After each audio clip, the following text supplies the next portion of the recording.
On the origin of life, we win. Christianity comes out on top.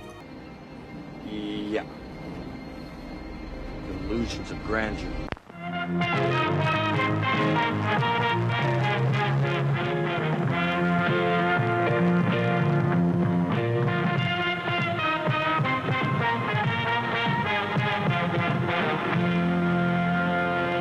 Welcome back everyone to Bridge the Divide, where I examine irrational beliefs, the irrational behaviors that often follow, and how we, with education, rationality, and reason, can bridge the societal divides that they create. Today, we continue with part 2 of our look at Matt Powell's thus far incoherent and rambling response to atheism. Now, if you haven't watched the first part yet, it's pretty much what we've all come to expect from Matt. His diatribe consisting of the usual wild misrepresentations of atheism, outright lies, strings of logical fallacies, unfounded claims, transphobia, fear-mongering, and social statistics with non-existent sources. So naturally, we have to ask, what more is there really to be said? What more of the nonsense that Matt is espousing can be so easily and thoroughly debunked? The answer is, a lot more. So what better place to pick up where we left off than with Matt making claims about the origins of life and the universe? Yeah, I'm as excited as you are. Take it away, Matty. On the origin of life, we win.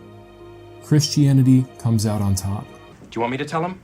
Human beings currently have no access to any state or states prior to the origin point of observability for our universe, that which is colloquially called the Big Bang. And thus, we can only hypothesize about any prior state or states based upon what we know from this side of observability. In order for holding the position that the God hypothesis is a true proposition regarding any prior state or states of the universe to be rationally justified, one would necessarily have to supply some pretty strong evidence that demonstrated that such an entity existed in any state or states prior to what we currently have access to. However, if like many Christians you define your God as something that is absolutely indemonstrable by humans on this accessible side of the inflation event, then how could you possibly demonstrate that this entity actually exists in a state that we know we have no access to? This state of affairs of course relegates the Christian assertion that such an entity exists and is responsible for the existence of everything that we observe to nothing more than an unfalsifiable hypothesis that itself is backed up by nothing more than a cornucopia of fallacious reasoning and argumentation. I mean, come on, Matt, why do you think your own cult manual has your messiah figure stating, "Blessed are those who have not seen and have believed"? Your particular book constantly champions faith while eschewing knowledge, which is exactly how the gullible are taken advantage of by cults, such as how you were when you were young, and now how you in turn do it to others because you have been convinced that it is the greatest good. Unfortunately for you, Matt, faith is demonstrably the worst tool that one could use in the pursuit of truth. And it has to be noted that by your own lights, Matt, there is nothing that exists that necessitates your God requiring faith for anything. Just as in your worldview, your God laid down a rule against murder while knowing full well that murders would still occur in spite of the rule, but somehow failed to lay down a rule against owning and selling human beings as property, when this God by definition would know that the institution of slavery does long-lasting damage to both individuals and the society, this God can also give direct and irrefutable knowledge to every single human being on the planet of its own existence, just as it apparently did for Saul on the road to Damascus, and it would not be a violation of human free will just as it was not a violation of Saul's free will. This God of yours, Matt, would by definition know that informed decisions are better grounded and yield better results in the long term than uninformed ones. It would also know that humans would recognize this fact about human reasoning. So given that, it behooves the question as to why exactly this entity would demand love and worship on the basis of making an uninformed decision when it would ostensibly know that such parameters would be counterintuitive to its own goals. Given the anti-intellectual demands of your faith, your hand-waved dismissals of any evidence ever provided to you, your attacks against logic and reason, and the mountain of logical fallacies that you predicate your faith and your apologetic on, you have zero standing, Matt, to claim that Christianity comes out on top at explaining anything at all, especially in the light of the direct evidence that refutes those explanations. As it stands, there exists zero evidence available to us from either side of observability to support the God hypothesis. There exists a great deal of evidence against the God hypothesis, the amount of which is commensurate to the version of the God that is being claimed to exist, and we understand that holding such a hypothesis as absolutely true is predicated on possessing a broken epistemology and committing numerous logical fallacies. So I truly have no idea, Matt, how you can sit there and claim that Christianity holds the answer to the origin of life and the universe when it can't even demonstrate that the God that it claims to exist actually exists. All of this, of course, is a perfect example of not only the unparalleled hubris of fundamentalist Christians, but also a glimpse at just how seductive the cult tactic is of making disenfranchised and ignorant people feel validated by convincing them that they possess access to special information, and thus a position of power and influence over the individuals or the society that made them feel so disenfranchised and ignorant. But they will mock the virgin birth,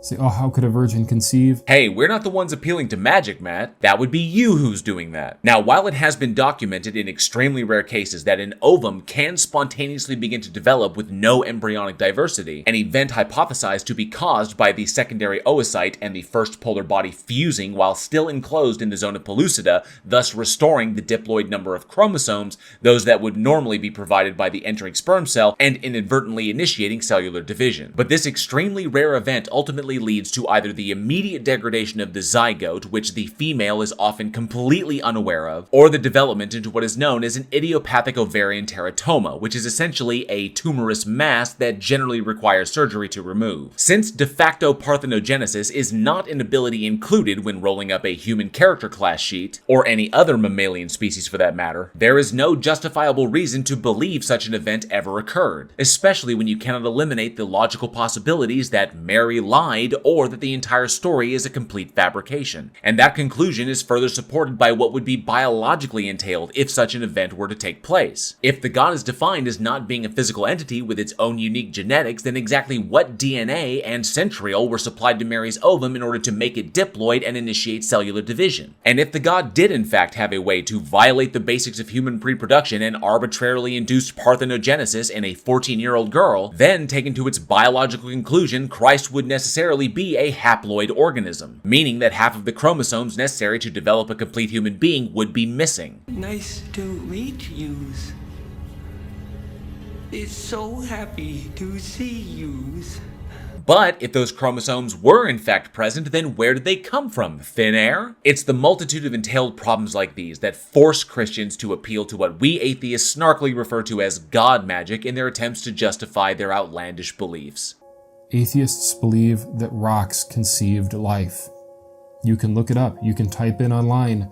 Just type in these words. You owe your life to rock. I'm a little surprised that you're still dining out on this one, Matt, because you've been corrected on it at least a dozen times. The claim that Matt is making here is a complete misrepresentation of an article that he stumbled across over on science.org. An article, by the way, written by science journalist and Roman Catholic Sid Perkins, that is essentially a layperson sum up of this published article over at geoscienceworld.org that goes into extreme detail regarding the hypothesized relationship between the early formation of life on Earth and the multitudes of heavy metals released during persistent erosion events of bodies of granite during the early stages of the planet. Heavy metals such as copper, zinc, and molybdenum that were fundamental in facilitating abiogenetic chemistry, catalyzing the synthesis of key biomolecules, protecting and concentrating those molecules, and jumpstarting the initial metabolic processes. Yes, science! Now, what's interesting is that by framing this extremely complex and specific field of exploration in origin of life research in such a disingenuous way, Matt does in fact accomplish something, it's just not what he intends to accomplish. Obviously, his intention is to make atheists look as ridiculous as possible by claiming that we believe life came directly from rocks, when in fact it is his worldview that entails that. But in his failure to drag atheists by falsely claiming they appeal to magic, he reveals that he's just special pleading to underwrite his own hypocrisy and prejudice in regards to his own appeal to magic. In Matt's eyes, you can in fact appeal to magic, but only so long as it's the version of magic that comes from the source that he's been convinced exists. Brings up a paper that explains why secular humanism is a valid explanation and we descended from minerals that were eroded from rocks. What a lie! Absolutely nowhere in that article over on science.org are the words secular or humanism ever mentioned, so this is yet another lie. The article does, however, mention that the proposed relationship between the early formation of life and the release of heavy metals is a working hypothesis. So for Matt to claim or imply that anyone, atheist or theist, actually believes this to be settled science is yet another lie. I swear, he's racking up the falsehood so fast it's like he's going for a personal dishonesty record. We're gonna go ahead and skip this next small part part because it's just Matt misrepresenting yet another article, this one regarding the hypothesized relationship between lightning strikes in Earth's early atmosphere and the initial development of life, via the complex role they may have played in the process of delivering the usable phosphorus and nitrogen oxides that are necessary for abiogenetic chemistry. Matt, of course, shorthands this incredibly complex article to make the claim that atheists believe that lightning strikes sparked early life, and then he analogizes that with a reference to Frankenstein. It's alive! It's alive! It's alive! Calling the whole thing science fiction, all the while chastising atheists for not accepting his proposed myth of the incredible misadventures of Dirt Boy and Rib Girl. And I've also heard them say that it's ridiculous that Jesus could have risen from the dead. How could you believe that as Christians? Well, how you could believe that without appealing to magic is the actual question. You're crazy? Look, they think every living organism descended from dead material.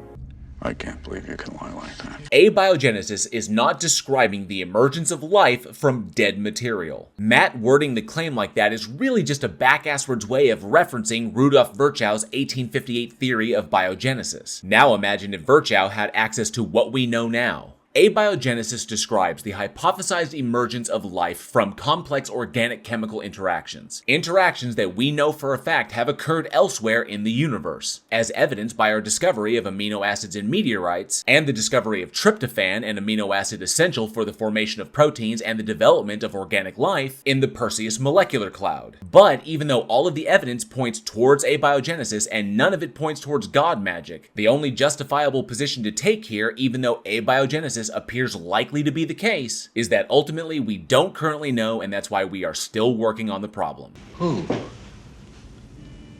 Top men. Atheism teaches a bigger resurrection on a larger scale than Christianity. No, Matt. The term resurrection implies that it was once alive, then suffered complete biological death, and then somehow came back to life again. What we're talking about here is abiogenesis, not a resurrection of previously living organisms. I believe Jesus could have died and resurrected from the dead. But why? Because he is God. That, of course, assumes that your God exists, and assumes that your Christ figure exists exactly as depicted in the book, which also assumes the truth of the entirety of the book itself. So really, your entire faith position is just begging the question. But they believe every living organism descended from dead material. Wrong, wrong, wrong, wrong. Wrong, wrong, wrong, wrong. Nope. Not dead material and not descended. The correct terminology would be non-living reactive chemicals and resulted from. This is how we, the audience, knows that you're a grifter, Matt. You have been told these things multiple times by people way smarter than I am, and yet you continue to peddle this misinformation to your audience so that you can capitalize on the fact that they themselves are not going to do the work. And that is simply because it is your concerted effort to make them too afraid to do it. Truth does not fear investigation, which means, Matt, that if what you are saying is actually true, then you have no reason to stop your congregates from doing the actual work and investigating what science is reporting. Unless, of course, you personally know for a fact that you don't have a valid response to what science is reporting, and you recognize that you'll be able to maintain your remote sphere of power and influence so long as you keep your congregation too afraid to ask questions. And that is what we refer to as behavioral and informational control. And that is how we know you represent a cult. That unconsciousness produced consciousness, that non-life brought life into existence. It gets more and more and more wild. My friend, You don't have any friends. do not be tricked. Given all of the evidence currently available to us, we are justified in concluding that consciousness is just an emergent property of a functioning central nervous system. And I've already corrected you on your misrepresentation of abiogenesis. And yes, viewer, don't be tricked by Matt's multitude of demonstrated lies regarding anything that he's been talking about. Into thinking that atheism is even a plausible explanation. And right here is the prime example of how fundamentalist Christians attempt to rig the game in their favor by dishonestly representing atheism to their audiences as a worldview that is in direct competition with Christianity. Unfortunately for them, atheism in and of itself is not a worldview. It's just one small part of a worldview. Also, atheism is not an explanation for any kind of external phenomena, Matt, and no one is claiming that. Honestly, it's obtuse bullshit like this that precludes anyone ever taking you even remotely horribly seriously. The term atheist is just a self-identifier. The only claim it basically makes is that the holder does not believe in the existence of a god or gods because they have not been convinced that such an entity or entities exists. It doesn't make origin of life claims. It doesn't make cosmology claims. It doesn't make morality claims. It doesn't make claims regarding things that humans don't have access to. And it itself doesn't make any claims regarding the truth or non-truth of any of the myths that Christians unjustifiably believe are true. This one lie here is easily the biggest and most harmful one that Matt ever tells, because it frames atheists as a sort of boogeyman that theists must try to avoid at all costs, which ultimately leads to his terrified audience going out of their way to never have conversations with them, thus inadvertently depriving themselves of vital information that can go a long way towards helping them while simultaneously hurting Matt. And I personally can't think of anything much more dangerous and cruel than when a leader's goal is to maintain their position of power and influence by keeping their followers as ignorant and afraid as possible. Christianity is the only plausible explanation. What the hell have you people been smoking out there? And that is yet another outright lie. The God concept is neither necessary for explaining the existence of the universe or the existence of life itself. In fact, there is no logical contradiction posed by our models of cosmology, abiogenesis, or evolution being true, and the non-existence or even existence of a creating entity. And that is because these concepts are not mutually exclusive. It would still be a godlike entity, it just wouldn't exist in the incoherent form that you've been indoctrinated to define it, Matt. And anybody who tells you that spontaneous generation, or biogenesis as they like to call it, Can you say that again? and anybody who tells you that spontaneous generation, or biogenesis as they like to call it, Do you hear yourself when you talk? is a possibility, they're lying to your face. Don't buy into it. Seeing as how you just conflated the long superseded theory of spontaneous generation with biogenesis, which are literally the opposite of one another, I am now convinced, as should everybody else, that you have no idea what you're talking about. You see, this is what happens, Matt, when the only schooling you ever receive is out of one single book. The only thing people shouldn't be buying into are your ignorance-fueled lies, and whatever that weird, feigned emotional strain was that you used for emphasis there. Because as far as acting choices go, Matt, that one's a bit above your pay grade. To be perfectly honest, I thought you were going to shit your pants. Here on YouTube, many people accuse me of being a charlatan, that I'm in this for money, and that I just want to get rich. Well, seeing as how a charlatan is someone who falsely claims to have special knowledge, that tracks. Your content is also monetized, so you do make money off of it, but getting rich off of it, while an admirable goal, really depends a great deal on you fostering a positive relationship with your audience. And I can tell you from personal experience that being honest with them and being completely open to being corrected are two major factors. Because if you automatically reject any and all evidence ever presented by anyone simply because they do not hold to the same specific religious ideology that you do, all while arrogantly ignoring the logical possibility that you could be completely wrong, then you can't seriously have a legitimate expectation that anyone will accept anything that you're espousing because you've already demonstrated that you're coming from a place of bad faith. Let me tell you something, creationism and preaching the Bible, the gospel of Christ, those things will not make you rich. I know some prosperity gospel preachers that would beg to differ with you. You will not get any tax dollars, you'll not get any government funding, but if I came out as an atheist tomorrow, Do it!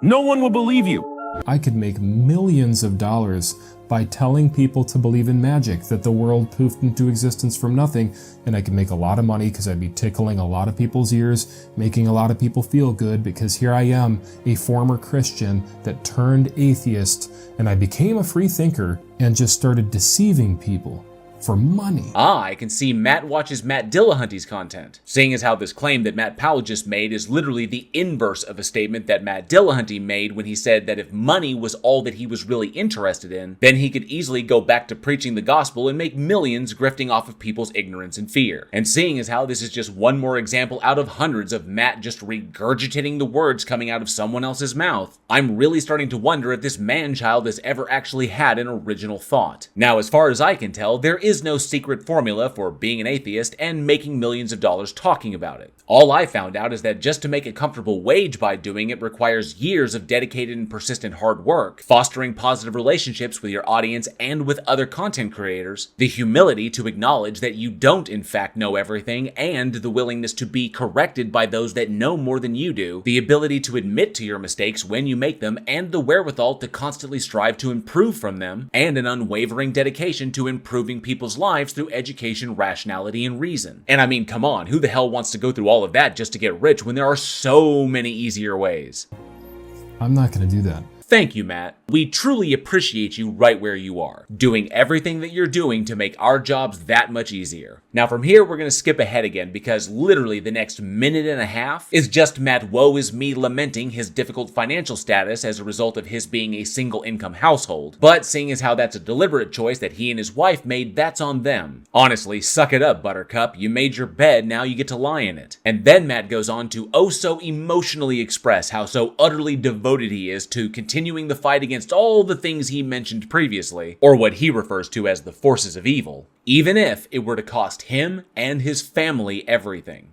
The colossal prick even managed to sound magnanimous. And I've heard atheists constantly say, if there is a God, he's going to let me into heaven because I haven't done anything too bad, or I'm a good person, I've helped an old lady across the street. I'm starting to think that these atheists you're talking to, Matt, exist only in your head. Probably because we all live rent-free in there. Which reminds me, I've got to talk to the landlord because that space in there is seriously drafty.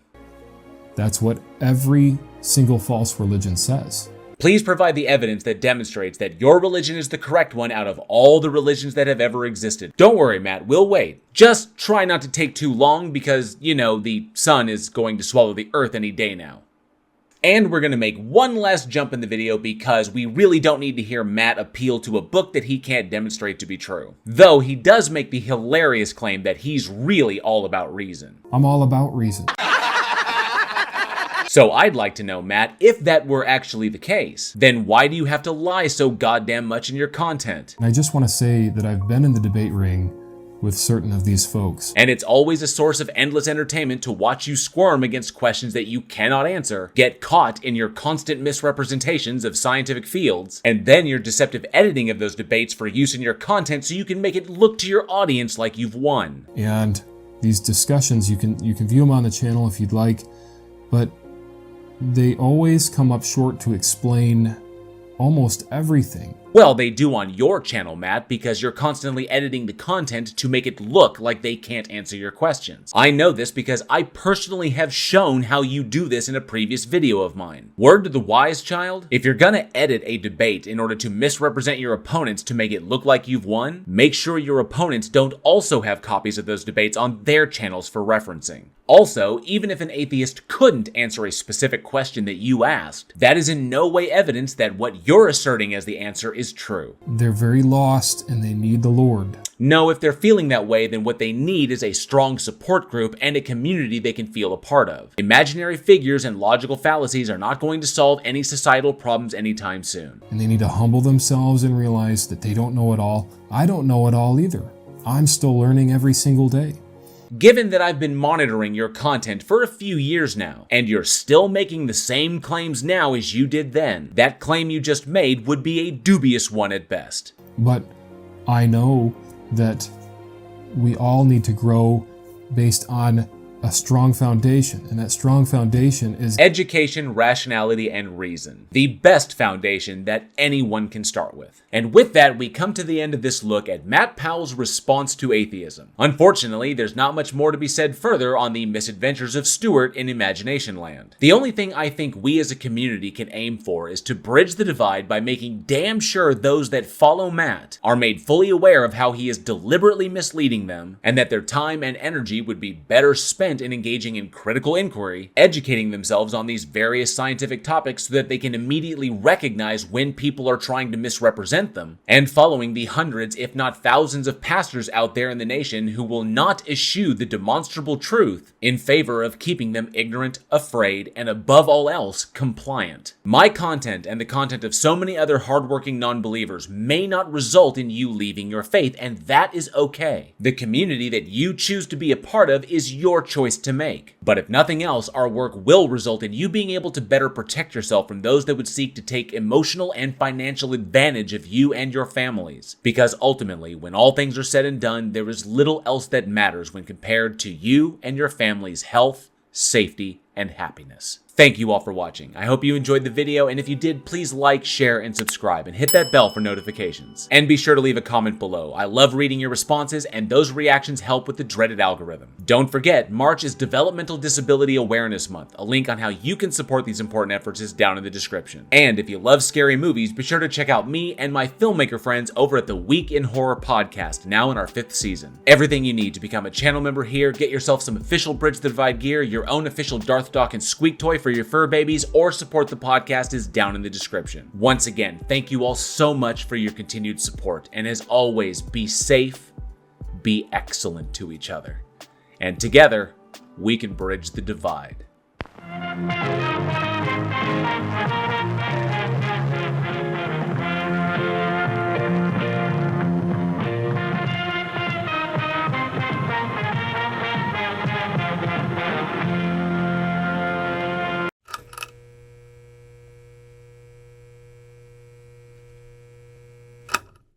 Look what I can do.